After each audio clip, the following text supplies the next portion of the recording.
নমস্কার বন্ধুরা, পুষ্প কিচেনে আপনাদের সবাইকে স্বাগত। আশা করি আপনারা সবাই ভালো আছেন, আমরাও ভালো আছি। আজকে আমি করে দেখাচ্ছি বেগুন ভাজা রেসিপি, সম্পূর্ণ তেল ছাড়া বেগুন ভাজা।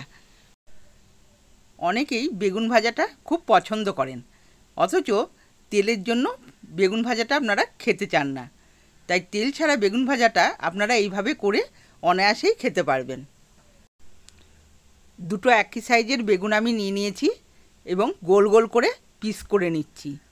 আমি মোট 5টা পিস করে নিলাম।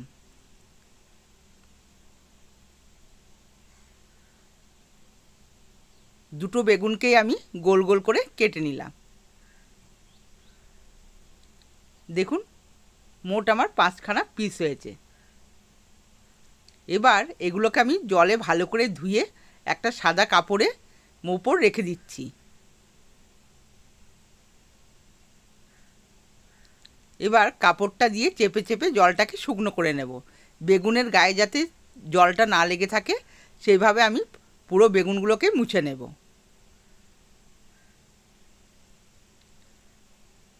খেয়াল রাখতে হবে বেগুনের গায়ে যেন জলটা লেগে না থাকে। খুব ভালো করে শুকিয়ে নিতে হবে।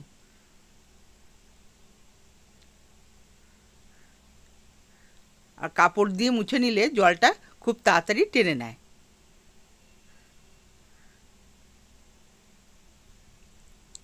এবার দেখুন, একটা বোলের ভেতরে আমি নিয়ে নিচ্ছি 3 চামচ বেসন, 2 চামচ চালের গুঁড়ো, ধনের গুঁড়ো 1/2 চামচ, লঙ্কার গুঁড়ো 1/2 চামচ, জিরের গুঁড়ো 1/2 চামচ, হলুদের গুঁড়ো, আর নিয়ে নিলাম 1/2 চামচ গরম মশলা, পরিমাণ মতো লবণ, আর গোলমরিচের গুঁড়ো 1/2 চামচ ছড়িয়ে দিলাম। চাট মশলা 1 চামচ দিলাম। চাট মশলা দিলে খেতে ভালো লাগে। এরপর সবকটা মশলাকে একসাথে ভালো করে মিশিয়ে নেব। দেখুন, মেশানো হয়ে গেছে। এবার আমি বেগুনগুলোকে ভালো করে দুদিক চেপে চেপে প্রলেপ দিয়ে নেব। সুন্দর করে মাখিয়ে নিতে হবে, একটু চেপে চেপে মাখাতে হবে।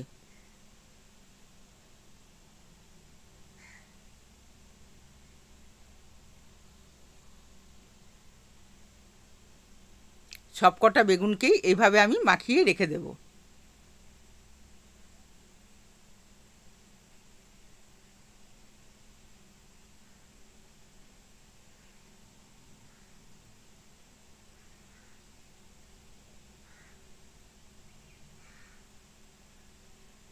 এই অবস্থায় আমি 10 মিনিট মেখে রেখে দেবো, যাতে বেগুনের ভেতরে মশলাটা ঢুকতে পারে। আর এখানে দেখুন, প্যান বসিয়ে দিয়েছি। 1 চামচ তেল আমি প্যানে দিয়ে দিলাম। দিয়ে একটা টিস্যু পেপার নিয়ে ভালো করে আমি মুছে নিচ্ছি। খুব ভালো করে মুছে নিতে হবে। এবার একে একে বেগুনগুলোকে সাজিয়ে দেব।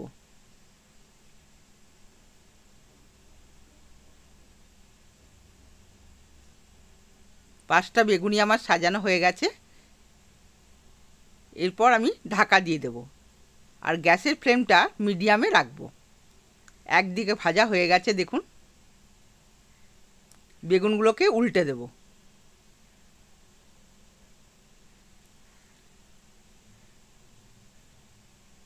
নিচের দিকটা ভালো করে ভাজা হয়ে গেছে। এবার উপরের দিকটাকে ভাজার জন্য সব কটাকেই উল্টে দিচ্ছি। এবার আমি আবার ঢাকা দিয়ে দেবো 2 মিনিট। দেখুন, ঢাকা খুলে দুদিকে আমার ভাজা হয়ে গেছে। আমি চামচে করে দেখাচ্ছি, দেখুন সেদ্ধ হয়ে গেছে বেগুনটা।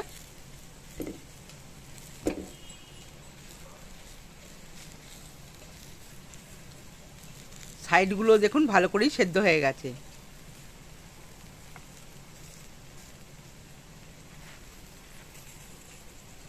এবার যারা এত শুকনো বেগুন ভাজা খেতে পছন্দ করেন না, তাদের জন্য আমি আরেকটা প্রসেস দেখিয়ে দিচ্ছি।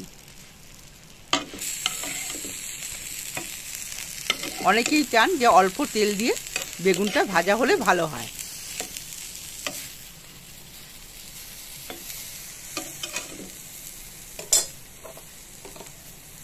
এইভাবে বেগুন ভেজে যারা একদম তেল খান না তারা খাবেন, আর যারা একটু তেল পছন্দ করেন তারা 1 চামচ তেল নিয়ে বেগুনের ওপরে ভালো করে ব্রাশ করে দেবেন। আমি চামচ দিয়ে বুলিয়ে দিচ্ছি। বেগুনটা সেদ্ধ হয়ে গেছে, বেগুনটা একদম নিচ পর্যন্ত তেলটা ঢুকে যাবে। গ্যাসের স্টিমটা এই সময় লোতে রাখবেন, আর অবশ্যই সর্ষের তেল দেবেন।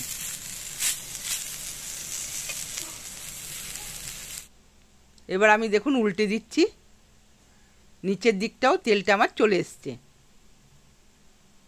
ওই 1 চামচ তেলেই আমার সবকটা বেগুন সুন্দর করে ভাজা হয়ে গেল।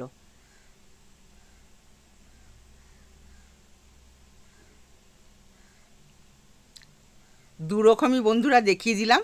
যারা একদম তেল খান না তারা তেল ছাড়া খাবেন, আর যারা একটু তেল খান তারা এইভাবে করে খাবেন। এবার আমি প্লেটে সবকটা বেগুন ভাজা তুলে নিচ্ছি, আর এই বেগুন ভাজা খেয়ে দেখবেন, খেতে খুব টেস্টি হয়। আর পুরো তেল ছাড়া বেগুন ভাজা বলে আমি এটা সামান্য মশলা দিয়ে ভাজলাম যাতে টেস্টটা বাড়ে। আমার ভিডিওগুলো যদি ভালো লেগে থাকে সাবস্ক্রাইব করবেন, লাইক করবেন, আর কমেন্টসে জানাবেন আপনাদের কেমন লাগলো। আজকের মতো টাটা।